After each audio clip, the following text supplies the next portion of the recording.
The country's minimum wage is $7,000 per week for a 40-hour work week. Now, this is currently set by the government. However, President of the Jamaica Chamber of Commerce, Mr. Ian Nita, is asking for a change. He joins us now to tell us why. Morning, sir. Welcome to Smile Jamaica. It's morning time. Hope you're well, sir. I'm very well.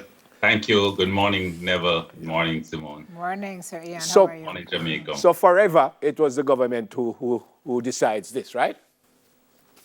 Yes. So why you want that? About 60 years. Yeah, so why you want that to be changed, sir? Well, let me give you a little bit of a context. I was approached and asked my view on the minimum wage, given that one of my colleague business leaders was calling on the government to set the minimum wage. And I felt that as businesses, we should not have to have the government intervene to pay our employees, our staff, our team members a decent wage. Because one of the biggest costs to a business is underpaying your staff. You know, if you pay your staff less than what they're worth, they're going to perform at a level of what they think you're paying them. And that's going to drive productivity down. It's going to drive morale down. It's going to cause a sense of unfairness in their view of how management treats them. So the cost to the business is going to be very high. They're going to be working to rule. If you have a sniffle, it's not going to come to work. Your turnover is going to be high as well, right? Precisely. I just feel like the government should not have to come and tell us how to pay our work as well. So I just have fundamentally a problem with that. I feel that we have a responsibility to do that. What obtains in the rest of the world? Who sets that? Well, many developed countries have a minimum wage. It's highly acceptable. But notably, some of the countries with the highest standards of living have no minimum wage. Norway, Sweden, Switzerland, Iceland, Denmark, have no minimum wage. But I'm not saying that a minimum wage is not necessary. And I'm not saying that Jamaica is at the stage where it can do without a minimum wage. It's an evolving situation. But I really feel that it's time to start to focus on the responsibility of employers to look out for the interest of their employees. Yeah, Mr. Nita, sorry to jump in, but why don't you think that the government could see what you are suggesting? Why don't you think that they could say that, well, yeah, let's give them some more because of exactly the reasons you put forward? The government is so occupied with some very important operations, exercises that they are undertaking to improve the business landscape. And I think this is one of them that we could just alleviate them from. All right, for example, the government's role is really to create that environment for businesses to grow and to thrive. And so the government should look at areas like, how do I reduce corruption? How do I make the civil service more efficient? How do I have a fiscal policy with some tax measures that allow businesses to grow? And when you do that, businesses will grow, businesses will expand.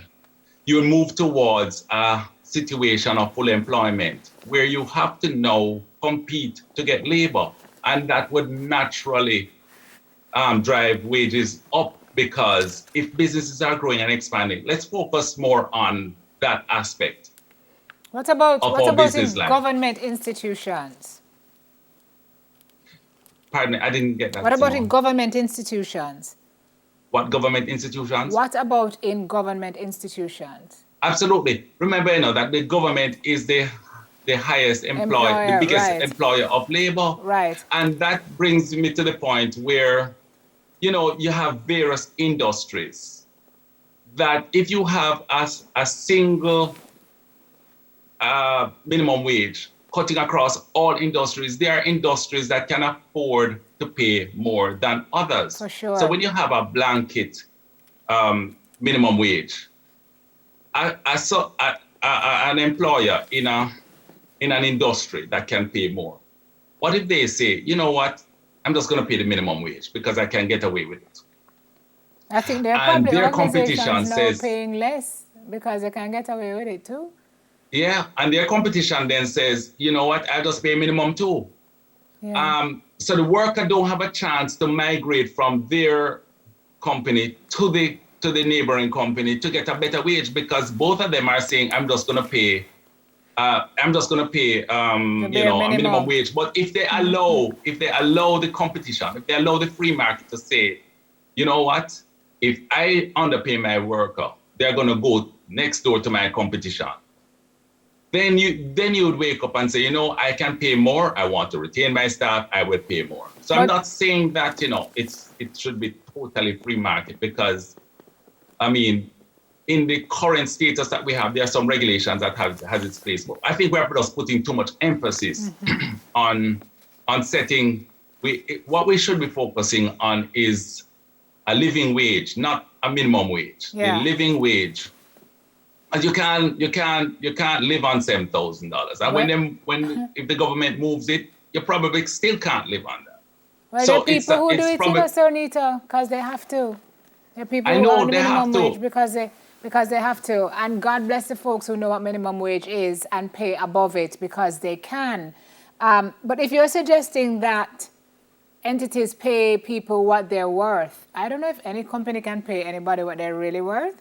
So how do you benchmark that? I mean, and if you get into that situation, then that debate starts. How much am I worth? You know, I might think I'm worth X. You may think I'm worth Y.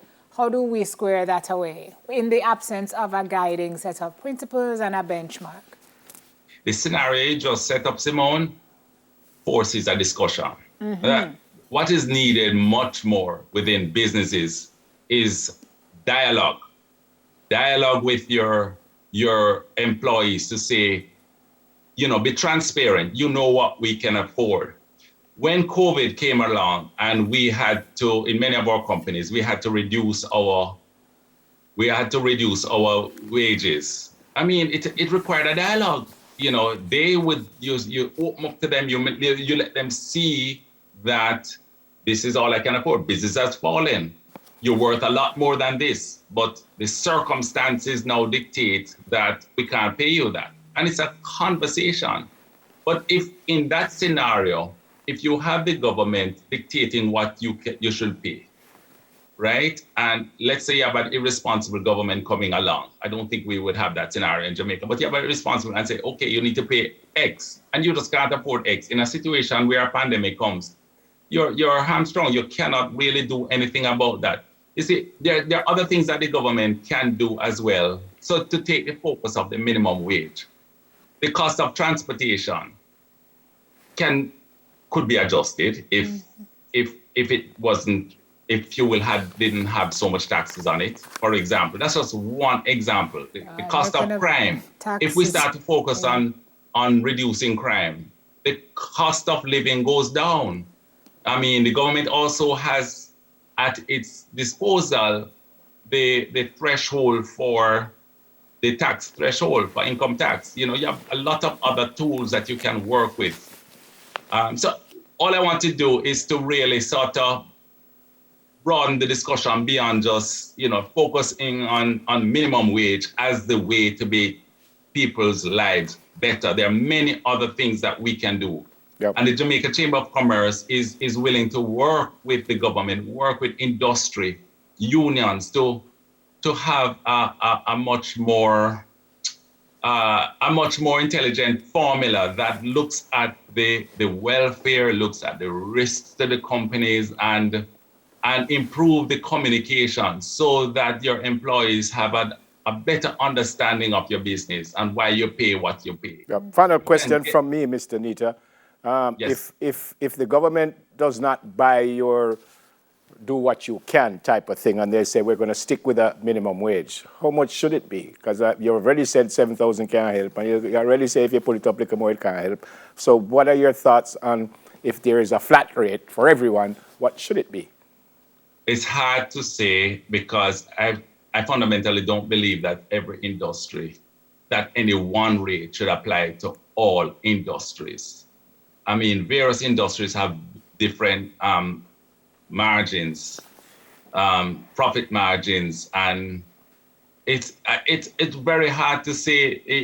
Never the banking sector has a different profit margin than retail, and to prescribe any one rate, I just think you can't get away from tying it to productivity and output and all of that. If you start to go back to that stage, having said all of that, I think it's fine for the government to have an overall for right across the country. It's illegal to go below this.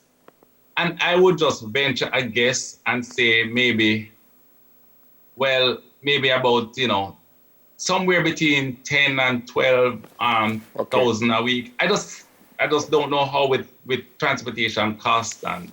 Okay. Okay. And the final question from me is, so yes, we have the minimum wage, but I mean, for the JCC members and just the wider society, shouldn't we just be saying, as you, I think, are advocating, that those of us who can do better should?